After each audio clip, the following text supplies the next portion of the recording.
In this video, I will show you how to remove the inventory status notification from product pages in Shopify Dawn theme. First of all, let's log into Shopify admin account, then select online store, then locate Dawn theme, and then click on customize.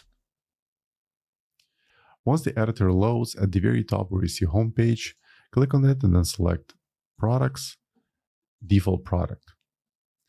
Then on the left, click on inventory status. Now I have a few options. You can simply uncheck this box where it says show inventory count. It will just mention whether there's a low stock or the product is in stock. Or alternatively, if you wish to delete this block altogether, you can just click on the trash icon right here and it will be deleted. Then save changes.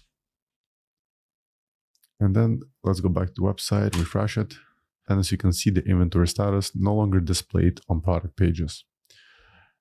So this is all I want to show you in this short video. I hope you found helpful. And for more Shopify tutorials, please subscribe to my channel. Thank you.